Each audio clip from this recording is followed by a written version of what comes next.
thinking about if the way we learn, the way we teach, and the way we grow actually matches the kind of future we say we want, wondering if the systems we use today can truly prepare us for the world we're stepping into tomorrow. Pause, think about it with intentional thought, and consider where we go from here. Because if we want a new built environment, a more creative, confident, innovative Bahamas, then we have to look at the people who are already shaping it. And tonight, we will have one of them with us on the show. Something to think about with Dale Happy Knowles. What we think, we become.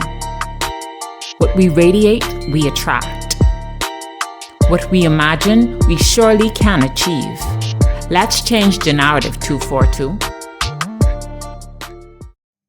So welcome to Something to Think About. I'm Dale Happy Knowles, your guest, and we're going to have a wonderful show today.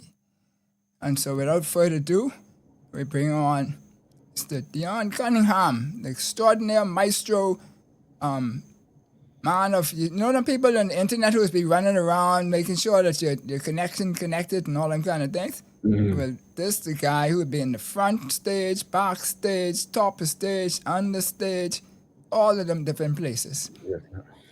We love you. Welcome, Dion. Thank you, Brother Dale, and thank you for having me, and good evening, Bahamas. Yes, indeed.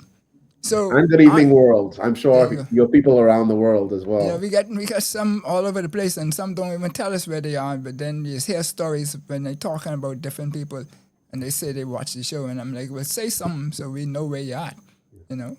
But you know, people sensitive these days with their privacy and what have you. So as we know, you and I know, but our guest this evening is an educator, researcher, artist, concert pianist, and if I say this right, a Harvard Chen Yidan Global Fellow and the founder of Adventures in the Arts. He worked as a powerful intersection, blending arts, science, culture, and pedagogy and storytelling into the new way we learn. He has performed across the Americas, the Caribbean, Europe, around the world, and he's made the Carnegie Hall debut. Boy, that's saying something there.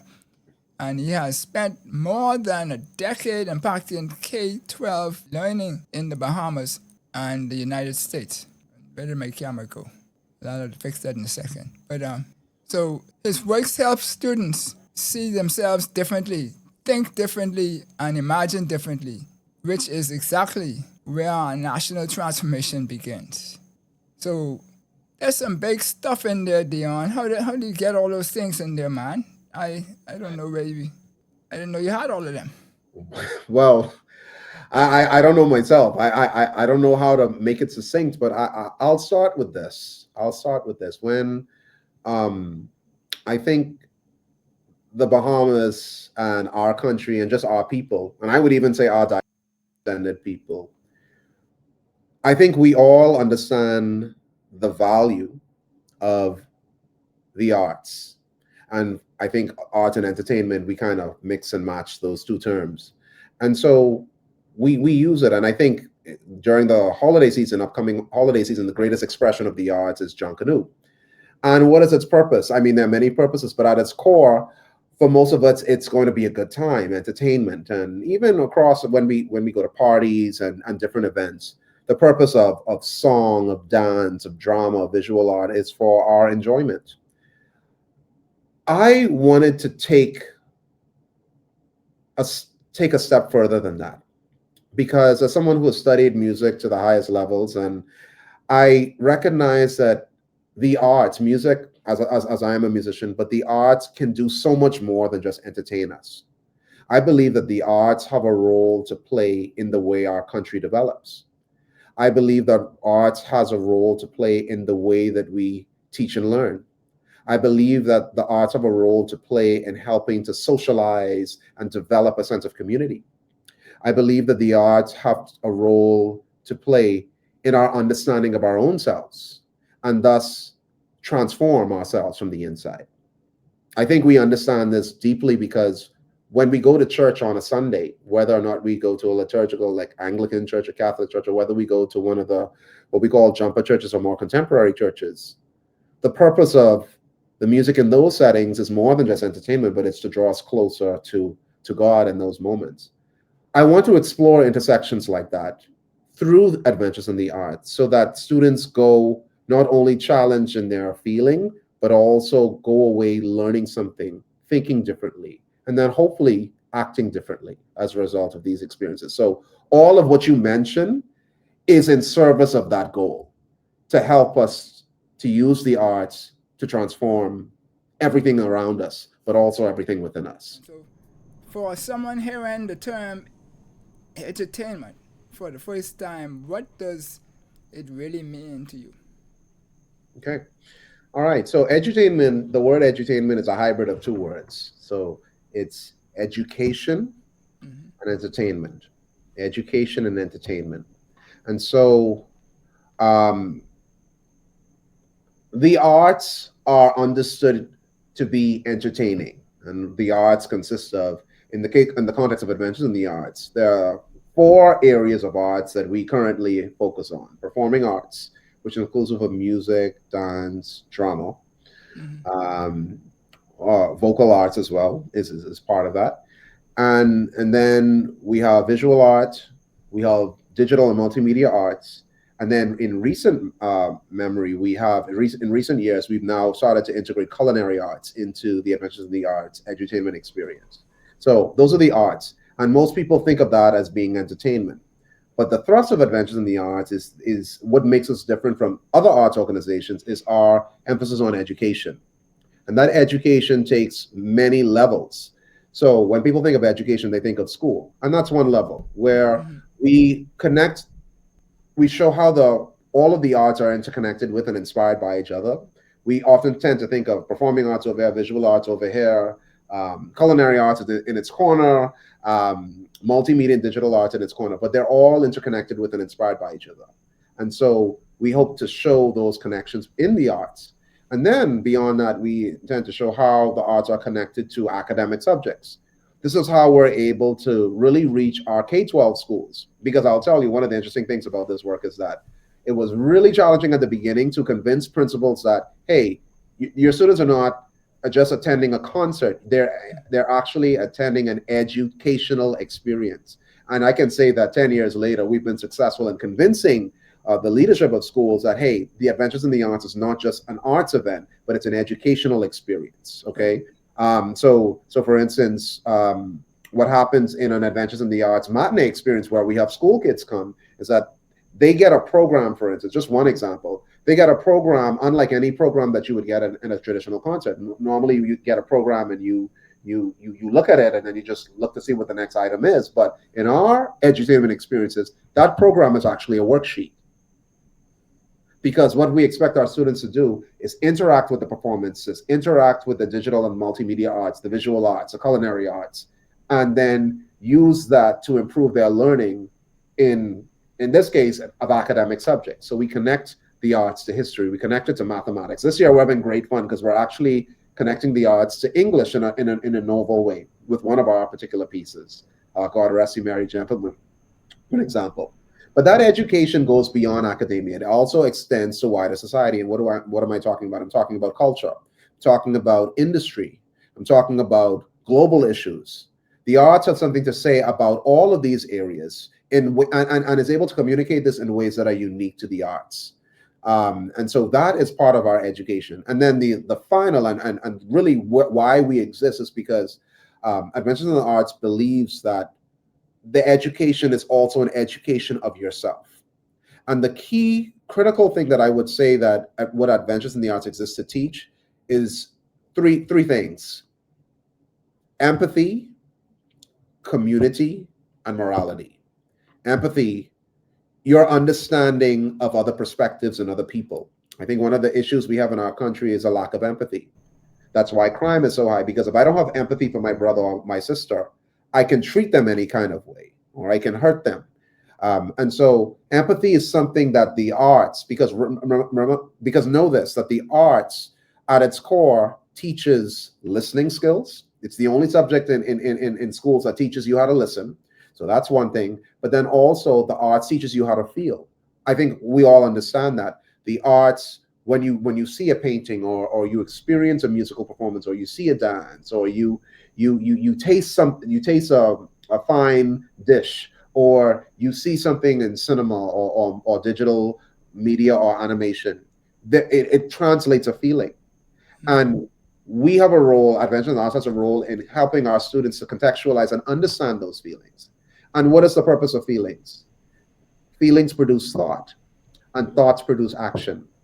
And so if we can help our boys and girls to understand the feelings that go on in themselves, they become better thinkers, and then they behave in a certain way. And the hope is that they behave in a way that is good for community and good for the wider society. And so that is, I know that's a kind of a long-winded answer, but that's what edutainment means for us. And yeah, to the tune of 3,000 students over the course of the last 9 years, we've been able to do that. Well, that's commendable. 9 years, 3,000 students. So in the next 3 years, you will be at 20,000. From your lips to God's ears. There Yes, you sir. go. There you go. Cool. Because you got to keep growing, and keep having that vision in front of you, and things will be there. So what led you to blend? I know you touched on it a lot just now, but specifically to blend the arts, science, and education into a unified approach. Is that something that inspired you to do it, or is it? Go ahead. Yeah, I would say I'll answer it two ways, and I'll try to answer it short in the first way, and then I'll go a little long in the second way. The first answer I will say is to blend art, science, and education is because there often seems to be a separation when we think, and I hear people and companies talk about this. They kind of categorize or rank disciplines in order of importance. So one of the buzzwords is STEM education. So science, technology, engineering, and mathematics. And so there are a lot of people that are focused on STEM education to the expense of what we call the communicative disciplines like English, literature, history. The arts fall into that category. And so there is I don't want to say it's an agenda, but there is a tendency to value one set of disciplines greater than another.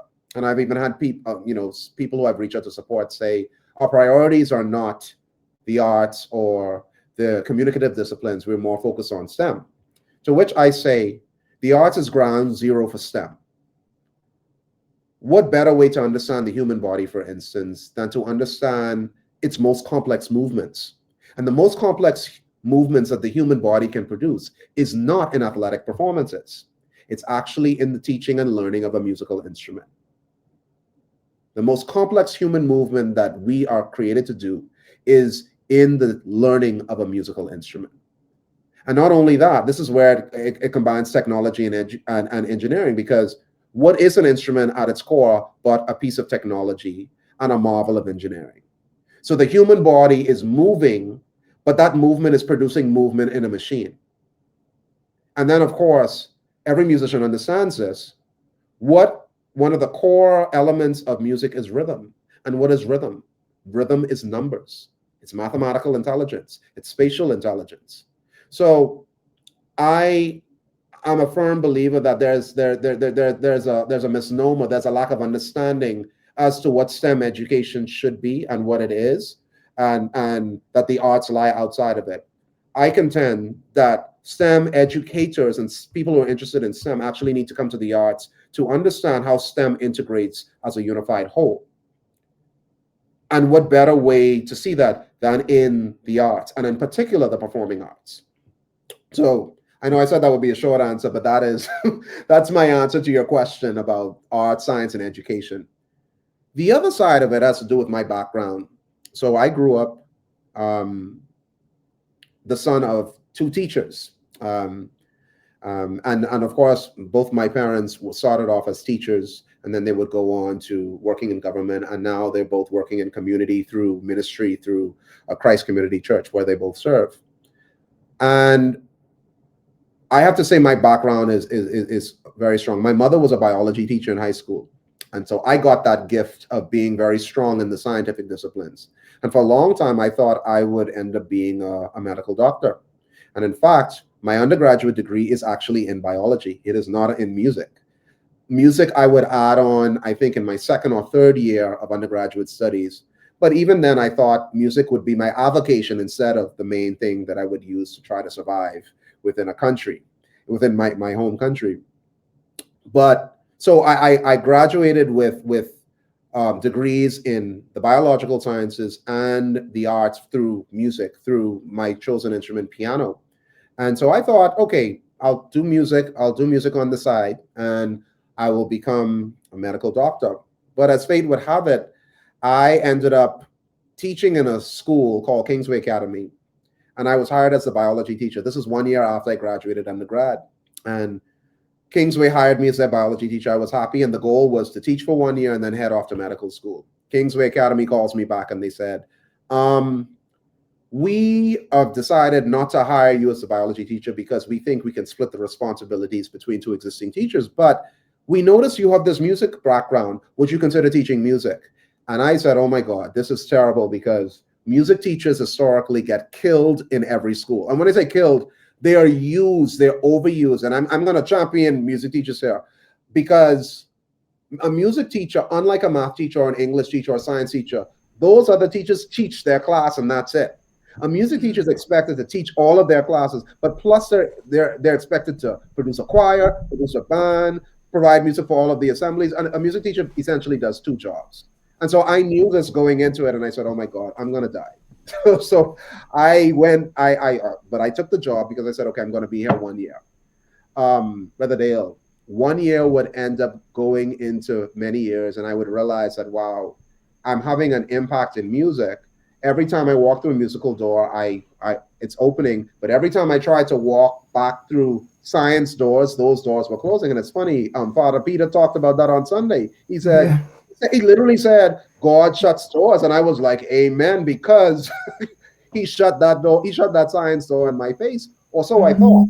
But I'm gonna circle back to that. So I kind of resigned myself. You know, I was making $362 a week as a teacher. And I said, okay, but Brother Dale, I met so many talented students during my time there. And I said, you know what? Because I come from a family that valued community work and service. So I said, okay, if this is going to be my life, this is what it's going to be. But as fate would have it, I would get connected to the bel canto singers through Eldrick McPhee. I started playing for them again. A few years later, I met this wonderful lady, Carmen Balthrop. I played for a world famous opera singer. I played for her. She was super impressed. She said, you need to keep studying. A year later, I would end up in the state of Maryland, getting my master's degrees in music education, master of music, and then ultimately a doctor of musical arts just 6 years ago. So I would graduate 6 years ago with my doctor of musical arts, and so many experiences to that.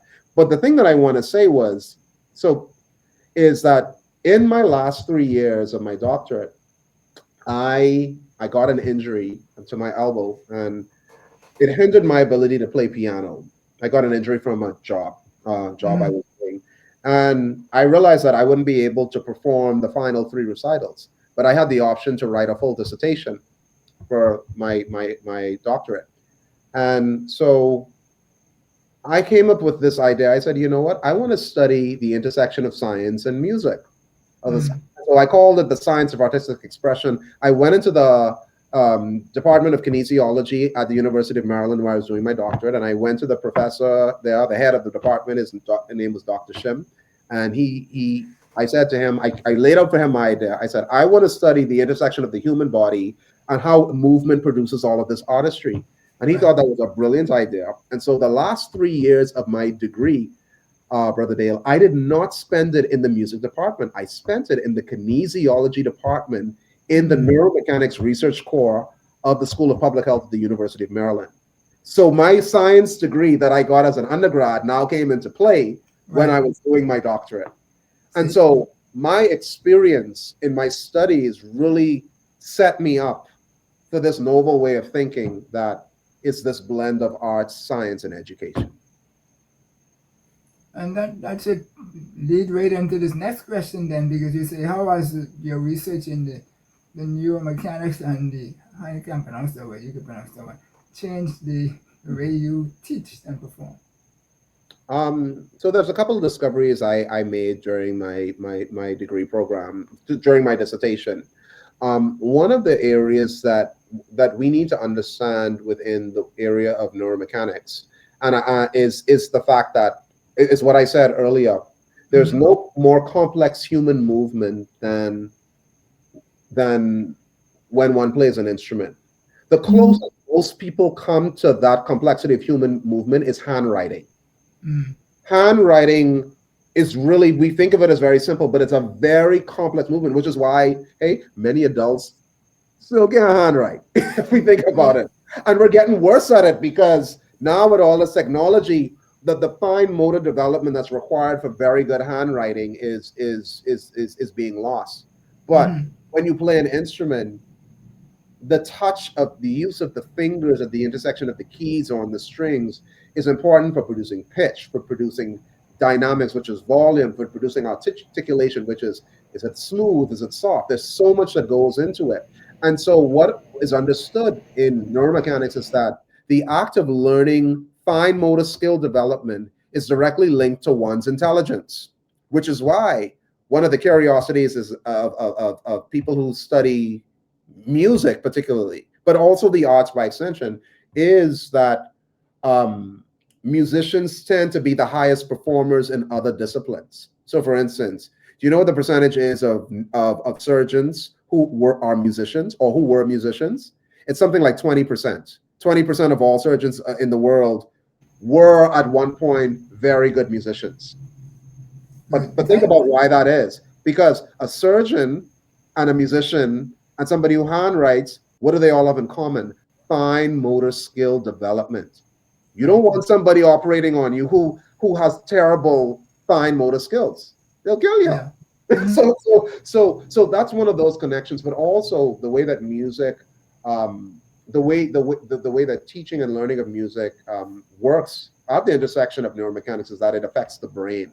The brain, the development of these motor skills, which is what neuromechanics is, in part is that it helps the brain to develop in a new way. People who develop this level of control, their brains develop differently. Um, there's more connections between the left and right hemisphere. So there's all these elements that come into play. And so my sermon to people is who are deciding whether or not, oh, should my child learn a musical instrument? They don't really like it. They don't. I say to parents, I said, listen, I'm not telling you what to do, but if you care about your child's brain development, you will run to the nearest music teacher in your neighborhood because there's a way that music helps to develop the brain and the quality of movement that no other discipline. Athletics is a poor second. It's a poor second to what instruments do. And interestingly enough, even throughout history, if we think about it, classical education, Renaissance education, which occurred 500 years ago, there was this understanding that in order to develop a whole person, yes, you had to Another study music. languages, mathematics, but you also Right. had to study an instrument. But somehow along the lines, we have lost that understanding. And now I think a lot of the problems that we have in education has to do with the devaluation or the devolution of the importance of artistic education. And I think STEM education, or the way that STEM education is shaped, is really at fault in part for the issues that we have within education, but also by extension wider society. Yeah, well, that's interesting because I'd love to dive a little deeper into that about the STEM and how STEM is being used. I just know that there's a lot of politics in it because I remember my son when he was doing his aeronautical training at Emory Riddle, they didn't treat that as a STEM as a part of the STEM program, and so Right. you know, the aviation they took out completely. So I don't know why they do the different things they did. Yeah, and so yeah, forth, right? yeah. I don't mean to make it political or anything like that, but No, I it's just understand. my Yeah. it's an observation that I have, and musicians understand this innately. And so I guess I've been blessed with uh the language to try to communicate this to an audience who might not necessarily get it. And even in that, I'm still learning how to communicate this message of how the Well, arts I mean, that's a and part of life, right? You yeah. gotta figure out different things at different point in time in your journey. Mhm. So, can you share a moment when you saw a student truly light up because of this edutainment approach? Okay, I'll tell you about a story maybe a couple of years ago. You know, we've been blessed as I mentioned in the arts to really reach our core constituency. So already this year, we know that we have about 350 students coming to our edutainment experiences next week, Thursday and Friday, which is amazing, an amazing outreach. But we also know with that, because some of these students attend for free, or the fee is nominal, it's we're losing money. So, but I'll kind of put that on the side for an instance. One group of students came from RM Bailey, and I could tell when they walked through the door, okay, these are boys from the adjoining neighborhoods of RM Bailey, which is the Grove area. And our Adventures in the Arts specializes in exposing our students to art forms and modes of expression that we don't normally get within our Bahamian context. And so the teacher, Miss Simpson is her name, she was like, Cunningham, I don't know how these boys are going to react to hearing classical music, Broadway, um, these off the cuff contemporary genres. But see, that's the power of edutainment. When you start to show students connections between classical music and their own lives, or the story of Beethoven and his difficult upbringing with his father, a lot of students, young men particularly, could identify with that. When you hear about the story of Tchaikovsky and how he dealt with depression, students are a lot of students these days, and we hear about it sadly, where students are, dare I say, on the border of doing something terrible to themselves, hurting themselves. But you get these connections, and then you start to connect it to the music or connect it to the art form. And so we address these issues. So it's not just coming to a fine performance, but connecting it to these boys and to these girls. And those young men after the show, they came up to me and they gave me the biggest compliment. They said, listen, um, Mr. Cunningham, honestly, I didn't want to come here, but I didn't want it to end because our shows are only 1 hour. And they said, Okay. I never thought I would have enjoyed this. But the way that you presented these art forms, like, it touched me. Mm-hmm. So now those boys are going to their communities, these communities where they will, in many cases, they will never get to New York to see a Broadway show. They Right. will never get to France to see a fine orchestra. They will never get to England to see the Royal Ballet. But through Adventures in the Arts, they get a taste of all of this. And now their palettes are expanded. And now what we start to do is create the next generation of audiences. We get to create the next generation of artists, but we Mm-hmm. also get to create the next generation of arts activists and arts patrons, people who understand, even if they don't pursue music as professions, um, they understand its value and how it touched them. And so when they have kids, or when they start to go into law or medicine or police officers or wherever, and they hear about an arts experience, they now think differently. And they're like, you know what? Adventures in the Arts taught me this about visual art. Let me go and see an art exhibit. Oh, Mm-hmm. let me go see a dance concert. Oh, let me go to a poetry reading or a spoken word event. And so Right. you're expanding their minds. And by expanding their minds, you change their behaviors, you change their thoughts. Because once you change that, you change the level of experience. And we talk about exposure, but this is what exposure does. Right. So yeah, those boys from R. Bailey 2 years ago, they talked incessantly, and I'm happy to say that those same boys, many of those same boys, 2 years later, they're a little older, but they're coming back again, at least Right. according to their teacher. Yeah. So we know we're But doing the work.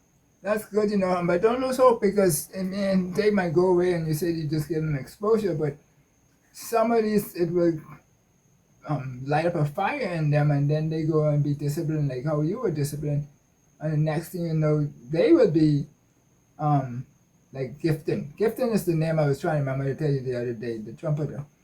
Oh yeah, Um, I know Gibson. right. Fantastic And talent. Fantastic talent. don't get to be, some the gift in them come Mhm. out. Right. Right. And so that's awesome stuff, man. So why is the identity such an important part of the learning process in your way? Well, in way period. Yeah. Yeah, yeah. No, this is important.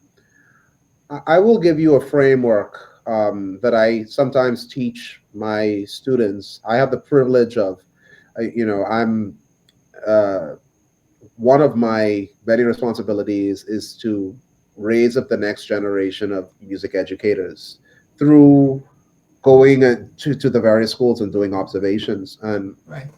what I will say is that ultimately, when we have a musical experience, there are two things that happen to us. Yes, we listen. Yes, we play the music. We press play, or some of us have the ability to play an instrument. Then Mm-hmm. we listening to those sounds, whether it be from in a concert setting or a church or a school event. But then music communicates to us, and music communicates, Brother Dale, on two levels. Music communicates us through our personal history.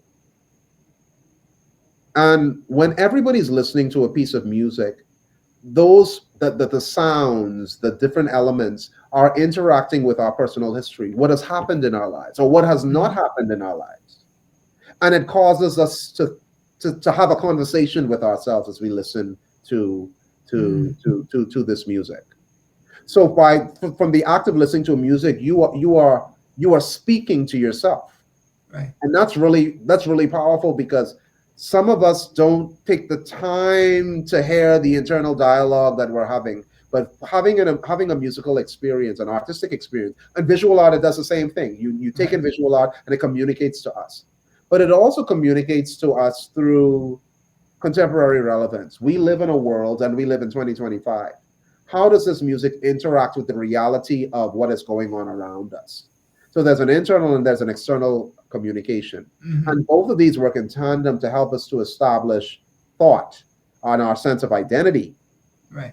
Because what is identity? It's what we think, it's Mm-hmm. what we feel, and it's how we behave. It's those predilections or habits that we develop. And music has a way of going past all of that directly to the core of who we are through its ability to communicate. And then the next element of musical communication is what we call embodiment. And this is where I think we understand this one better. When we go to Bay Mm-hmm. Street on December 26th, I'll be Okay. right there with the rest of them.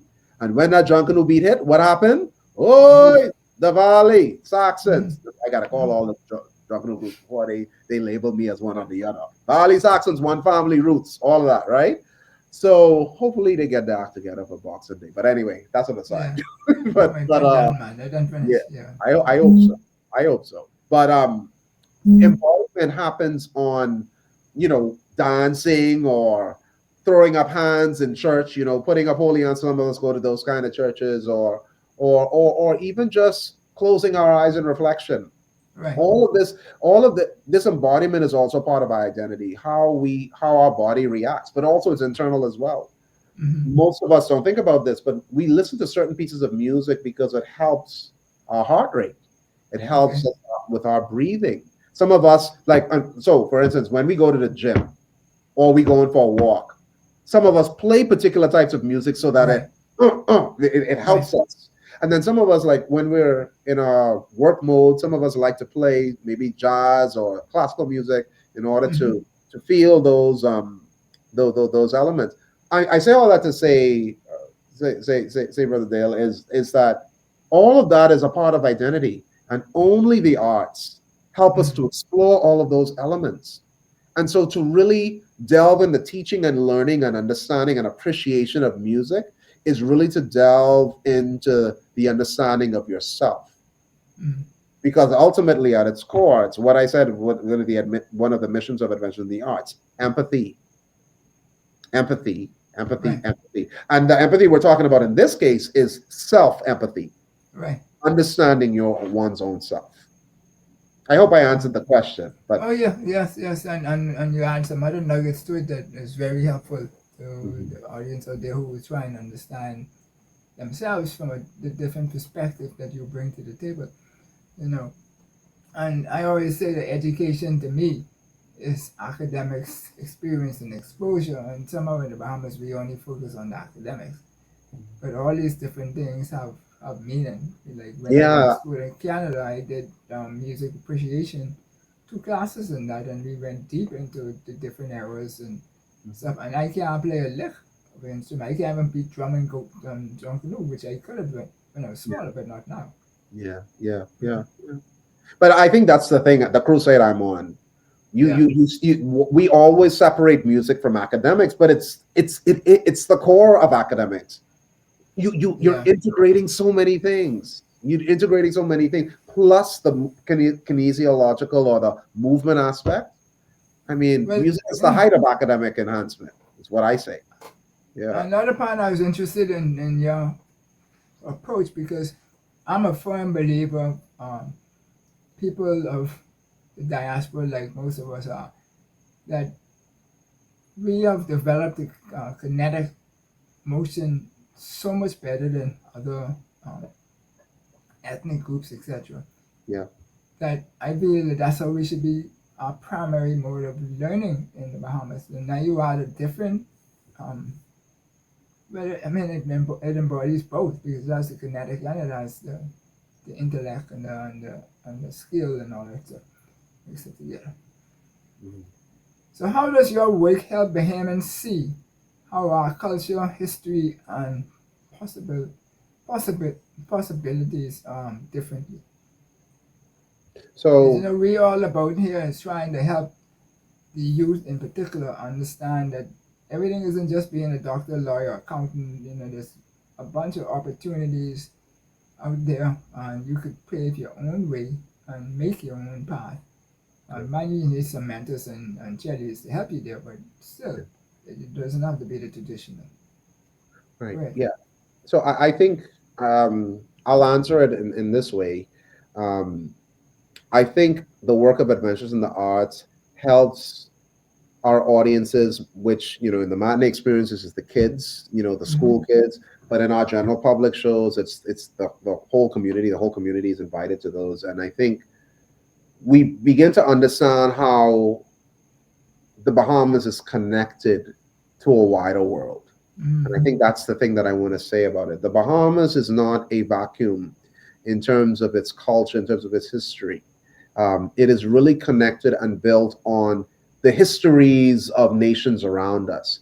And that's why Adventures in the Arts, we really take a global approach in our approach to edutainment within the arts. So during our Christmas edition too, which we're having next weekend, November 27th to 29th, people will be shocked that we're taking them on a journey around the world, but also connecting it to aspects in the Bahamas. But I have to tell you that, so that's one aspect. Our last 2 years, so I have to tell you, we really did this more directly because in 2023, our country turned 50 years old.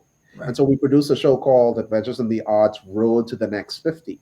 Most people were reflecting on the previous 50 years, Right. but Adventures in the Arts, we flipped that and we said, no, we need to know where we're going in the next 50 years. And so through only the way that the arts can, we really um, shared some messages through the art forms where our country needs to go in the next 50 years. Right. And so we dealt with every I want to say we I don't know if we left any stone unturned those last 2 years. And in fact, a lot of people, it was kind of polarizing because a lot of people were very, they said, oh, I don't know if I agree with this or that. And I said, but that's the beauty of the arts, right? Right.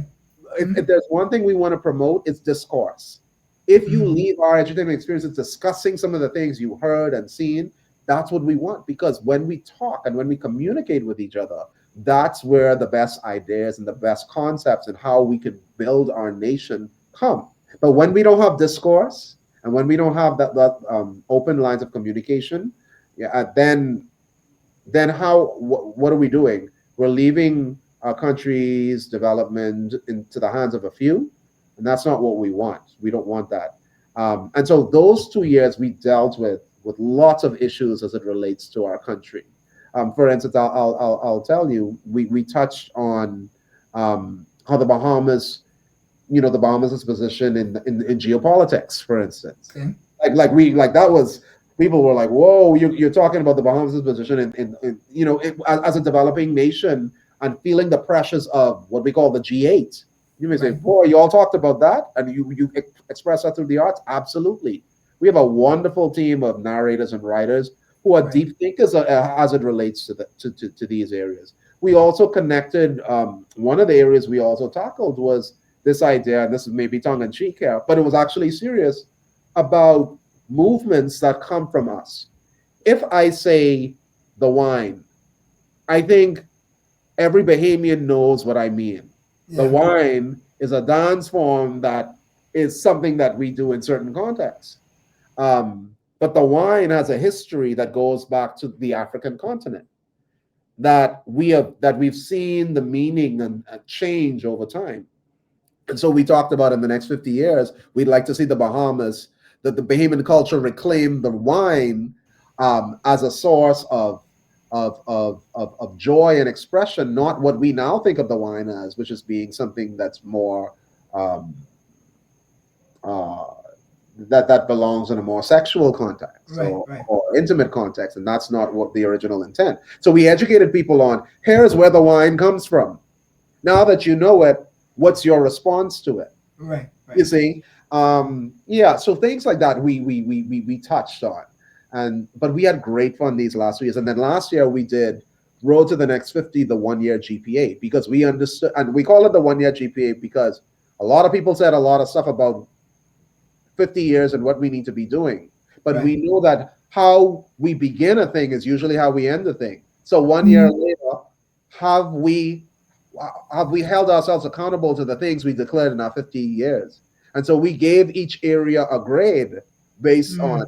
okay, what are we doing 1 year later? And so at the end of the day, the Bahamas got a report card in terms of, this is our GPA for the things that we said needs to improve, but have we made any steps? Have we Right. made any changes in our family dynamics? Have we made any changes into the way that we've reclaimed our nightlife? One of the things about the Bahamas is that we don't have one of the wonderful things about going to a major city is that you can go out at night and feel safe. Bahamians Right. generally don't go out at night.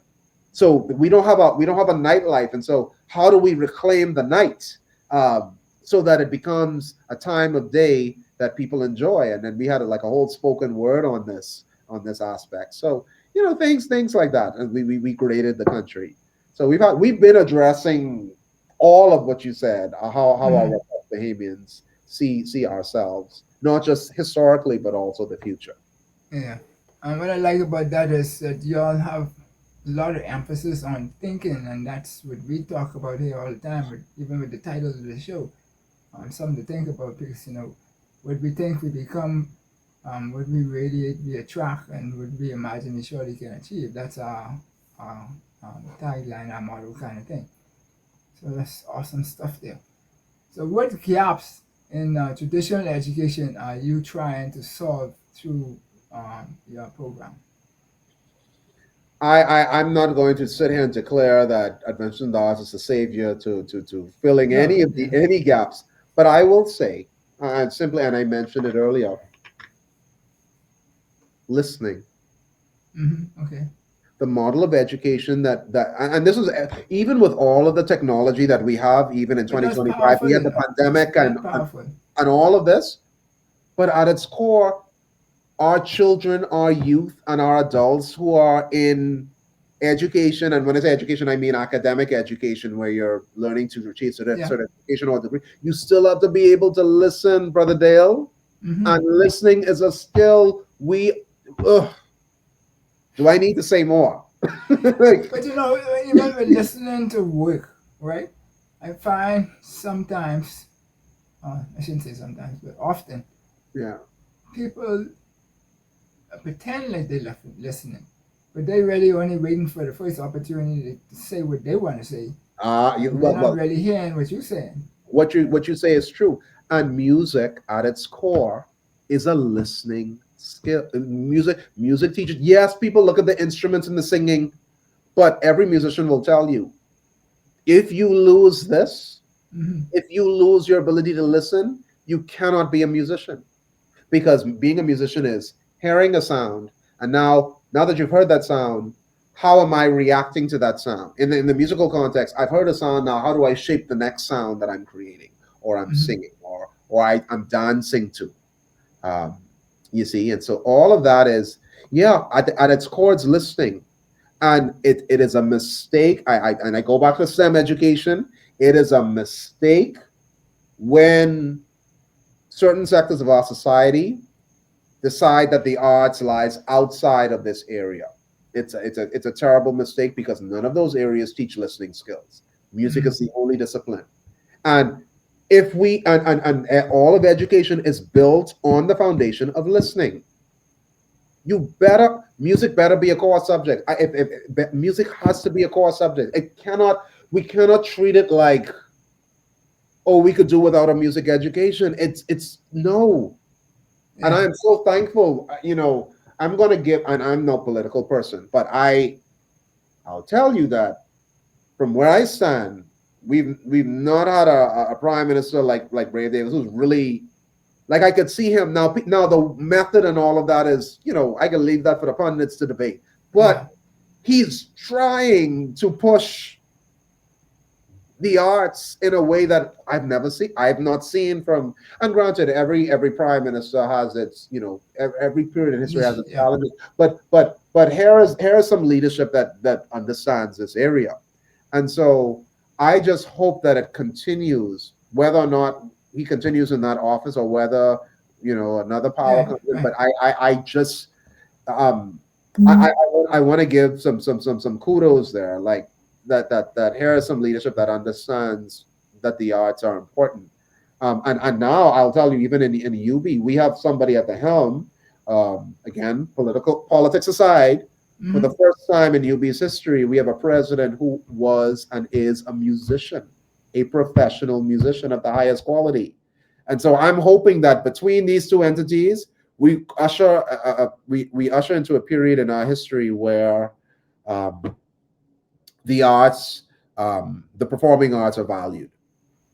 So you talked a little bit about the new bill, or I mentioned it a couple of times, but what it basically is it's the political, economic, and social environment of society formulated through intentional thought and action designed to create the greatest opportunities to build the highest quality of life for our citizens, residents, and those subscribing to and supporting the culture of the 242, and will provide sustainability for generations to come. So the question we have on the table here would be, this one is, the new built environment is all about national transformation and opportunity. How do you see your edutainment work supporting the kind of future for the Bahamas? Since 2016, Brother Dale, Adventures in the Arts has existed to serve three critical constituencies: K through 12 students, Okay. well, actually four: K through 12 students, youth in our children's homes, incarcerated youth at the Simpson Penn and Willamette Pratt Center, and youth on our family islands. What do they all have in common? We're talking about youth. Right. The future of our country is based on the way we educate and inspire the next generation. Not that I'm giving up on the adult generation or the older Right. generation, Right. but if we're talking about transformation, it begins with those most impressionable Mm-hmm. amongst us. So Adventures in the Arts exists to serve these constituencies. It is only in, I think, 2019 that we started offering our edutainment experiences to the general population. But prior to that, and I'll be totally transparent. It was never my desire to share what we do in Adventures in the Arts to the general public. But we had some teachers, who came along as chaperones for those students, and they came to me and they kept saying, "This is not just for kids. This is not just for kids. Everybody needs this. You need to open this to the general public." And finally, I said, "Okay, we're gonna do one show for the general public." And I was a little self-conscious about it because I said, I don't want, Adventure in the Arts is really an adventure. We do costumes, we do theatrical things. The students really enjoyed it because they see us really catering to their generation. Animation, Disney films, movies, all of these things. But with this concept of edutainment and what can we learn from this? And finally, I decided, okay, Dion, you can't, people perceive you as a certain way. You're this high quality musician, and they get to see me running around the stage in a costume, doing all kinds of craziness. And now I can say we have a cast of over 20 strong, being as crazy as me in the service of entertainment. But I say all that to say, our edutainment work supports the kind of future of the Bahamas by serving the next generation of Bahamians. And if we can serve the next generation of Bahamians and transform them through understanding feeling, and thus just producing the right kinds of thoughts, and by extension the right kinds of behaviors, we're gonna have a solid next generation. But it only comes through a critical mass of people, and this is where the adults come in. Those who see our work as being valuable to the future of the development of the Bahamas. But Adventures in the Arts has always existed for 10 years to reach those generations. And so our general public events that we're doing on Friday, November 28th and Saturday, November 29th, this week, where we're doing the Christmas edition, where we're doing the Christmas edition, helps to fund. So when you're coming, it's not just an amazing event, arts experience, but it helps to fund our real harvest work, which is with communities that I just served. So I'm just hoping that the public really sees our work as valuable enough to support us either on the Friday evening gala or the Saturday evening public show. Because when you attend an Adventures event, you are helping to support the next generation and the future, not just of education, but the future of the Bahamas. And that's the next question, which is when you imagine the future of education in the Bahamas, what does that look like? Music is the core. The arts is the core subject. It cannot continue to be something that you tag on at the end. It cannot be the thing that, oh, this is music class. We're pulling them out of music so they could do math because we need the math scores to increase. Understand that music is the only discipline that impacts and improves all areas of intelligence. And I'll just explain it. In education circles, we understand there are about 8 or 9 ways in which humans develop intelligence. And music is the only one that touches all 8 or 9 areas. And I won't try to explain all of them. Right. But it's accurate and it's true. So I want to see music become a core, not a elective, a core subject. Because we want to bring you back just to speak on that by itself. Yeah. And that's my crusade, and that's why even the work of the National Arts Festival Committee, and I'm always want to celebrate them. It's important work because it helps to continue to prop up the importance of the arts and its development through discovering these diamonds in the roughs, who are also going to help to contribute to highlighting the importance of art forms to our development. Right. Awesome, sir. So what message you give the young people who feel different or not non-traditional, but gifted in many areas? Yeah, I would say, I will quote a scripture. It says, "Be strong and courageous. Do not be terrified. Do not be afraid, for the Lord thy God is with you wherever you go." The reference escapes me right now, but no problem. every desire that is in you comes from the divine. every dream that you have, it doesn't come from you. And if it's in you, do you think that we serve a God who is going to, who puts those dreams and desires in you just to torture you, just Right. to keep it out of reach? But there are two things that you have to do. It's the faith and the work. And so you have to walk the path. I sit before you as a classical pianist who lives in the Bahamas. Mhm. How many of us exist out there? Huh. Now I could say there's a few of us. I could say there's Right. a few of us now. I'll highlight some of them. Elijah Stevens is one, is the next who's coming up. He's phenomenally talented. But then also we have others who might be straddling different careers. I think there's a young man. Not I think there's a young man. His name is Ezekiel Thompson, who is also extremely talented as a pianist. But he's straddling piano and aviation. So kind of Okay. following those footsteps where wanting to pursue arts, but also understanding the reality of living in the Bahamas and having to eke out a living. So yeah. But I would say you gotta be courageous and you just gotta pursue it and watch the doors open. I never thought it was never my desire to be a doctor of music, but here I sit before you because I had the courage to see how far this would go, and it has gone further than I ever thought it would, So including adventures in the arts. there's still hope for me then, because my mom was supposed to be a classical pianist, and she had me and my brothers and sister. So because she had it in her, then that mean it in me, right? And that's what they say. Well, I think you know what I would say. I think it's in every Bahamian. I think, and you said it a while ago.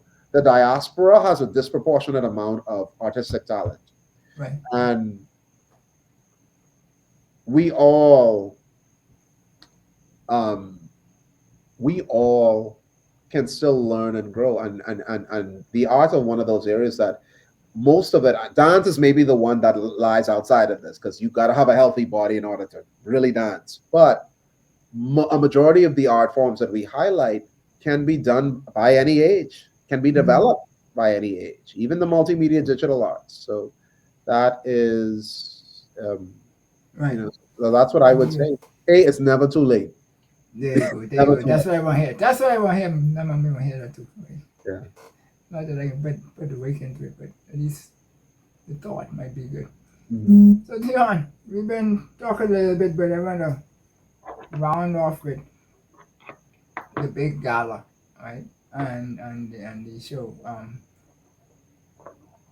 How does the gala and the Christmas edition number two um, actually help our students and families and the community? What impact are you hoping this event will have on the 242?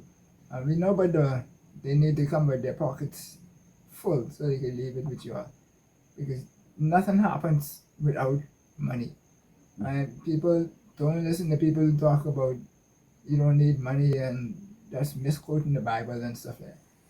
You need money because you need whatever's the way I understand it is the good Lord said to give cheerfully what you can give, right? So that don't mean you must give and cost yourself to dead, but bring it. And if you can't come to any of the shows that Dion is going to mention, send it. I'm sure he has ways to collect it. Absolutely. Right. Absolutely. So, what's the impact? Well, it is not every year that we, as Adventures in the Arts, I mean, I think over our existence, we've done, oh my God, maybe in 10 years, we've done about 30 shows, something like Right. that. Yeah. Mm-hmm. So, because every season we do, like this year, we're doing 5 Right. because we're doing 2. Um, Actually, this year, we've already done a show. We've done a show for our first time for the first time in Eleuthera. We actually Okay. took an engineering experience in Eleuthera, so we've already done one. This week we're about to do another 5, which are our 2 matinees, Yeah. our 2 public shows, and then we're doing the show at Simpson Penn because those boys are Right. incarcerated; they can't leave the facility, so we're going to go to them, and that'll happen actually the day before our school show. That'll happen on Wednesday, November 26th. But Okay. because it's not every year we do Christmas, we want people to reflect on the season in a renewed way. I think the Christmas and the traditions of it are wonderful, and it's part of why we love the holidays. But I think for many of us, perhaps the traditions might be a little stale, a little repetitive. And for some of us, Christmas, based on what has happened, this is what I'm talking about, personal history, Right. whether we've lost loved ones or people have transitioned, relationships, friendships, schools, locations. Christmas could be a less than happy time for people, but we want to bring a level of sensitivity to that, a level of understanding, a level of empathy, which is part of our mission, so that people will go into the rest of their Christmas season, the rest of their holiday season, feeling differently, acting differently, and then by extension, behaving differently by promoting the mutual understanding that we need to have not only for each other, but also the wider society and the world around us. And so we're going to do that as we can, as only Adventures in the Arts can, through its unique presentations using the arts, the different art forms. And but know that attending the gala particularly, because every show that we do, all of these shows cost money. Right. And so each show, our school shows, our school shows, our show at Simpson Pen, our show in Eleuthera, they don't raise the money that it costs to put them on.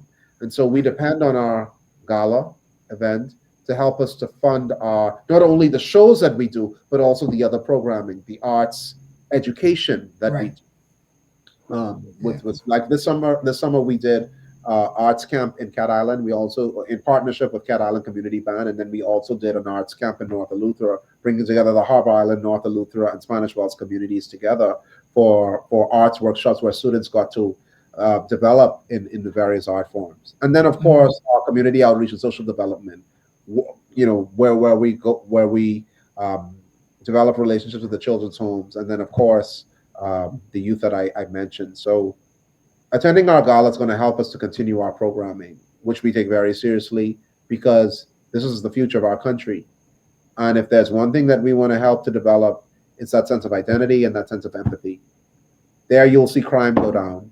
There you'll see communication improve. There you'll see listening skills. And by extension, you'll see relationships. And all of the things that we talk about needing, but don't have a way, we don't know how. The arts is ground zero for helping us to begin that process of renewal. And we believe Christmas is a perfect season to bring us and sensitize us to this. Awesome, awesome.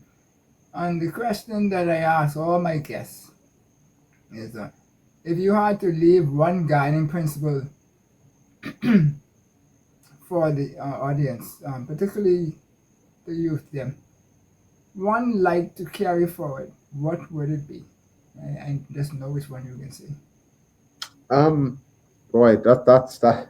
There's one guiding principle.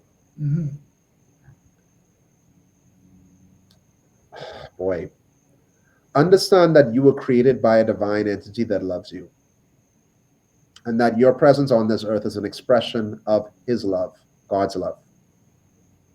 And if He saw it fit to put you on this plane of existence, there's something that's inside you that the world needs.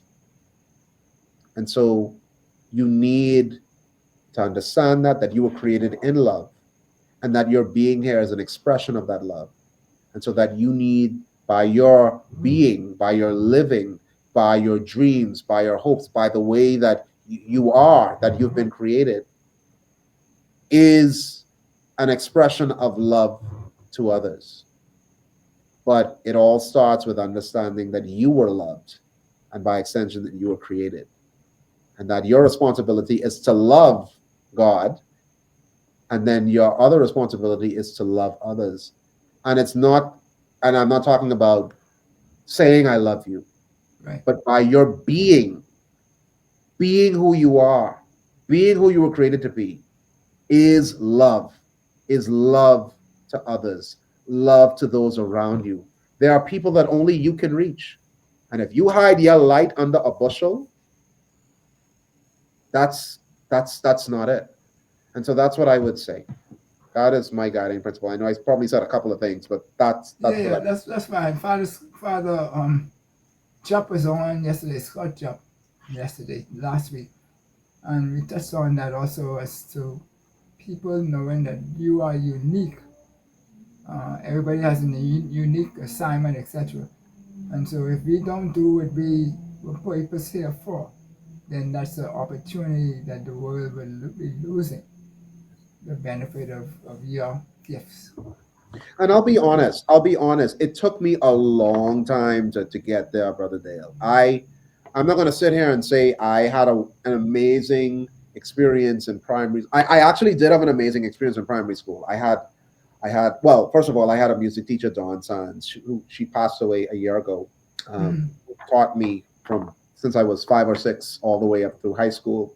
But then I had a wonderful music teacher, Thelma Gibson. Her name was Miss Mortimer, and she's still around. And I mean, the cultural education I got from her was amazing. But I went to a high school that did not necessarily see the arts as valuable, and so those were some very tough years mm, in my particular high school. And I would say for a lot of those years, I hid my light under a bushel.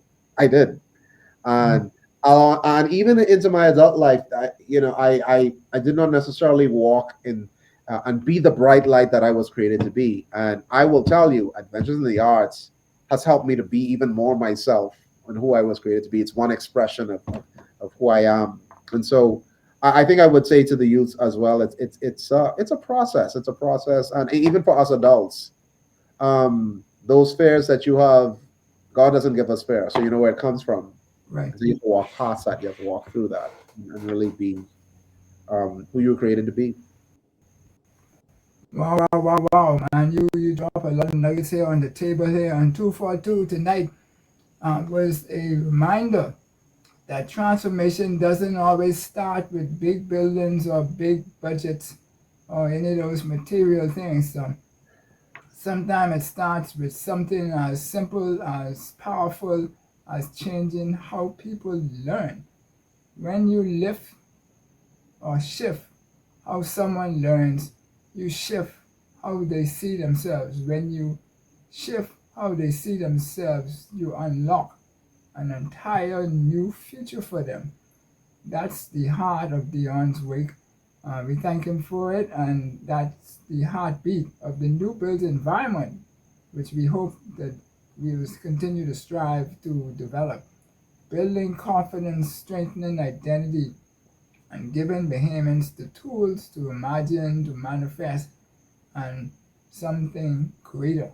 So as we close tonight, ask yourself, what part about playing, what part are you playing in helping the Bahamas learn differently, think differently, dream differently? Because national transformation isn't a someday thing. It starts with the choices we make right now. It starts with the courage we see ourselves in a new light. And it starts with each of us deciding that future of the Bahamas is worth building together. So as we start, we'll make sure that part of that is to hit the like button, the share button, and the subscribe button. They're free. You can do that without paying a cent. All it takes is to go click, click, click, click. And Dion, we thank you kindly.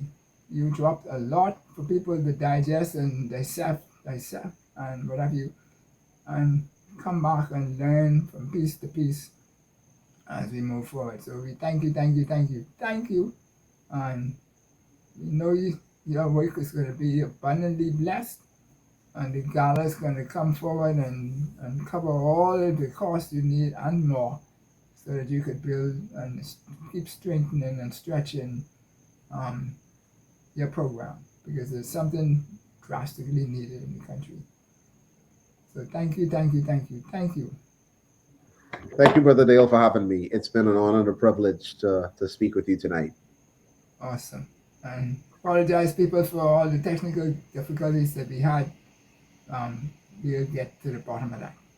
The next time, peace, love, and harmony. Enjoy. Enjoyed the show? Then subscribe to us for more educational and inspirational content. Ring the bell so you never miss a show. Let's change the narrative, 242.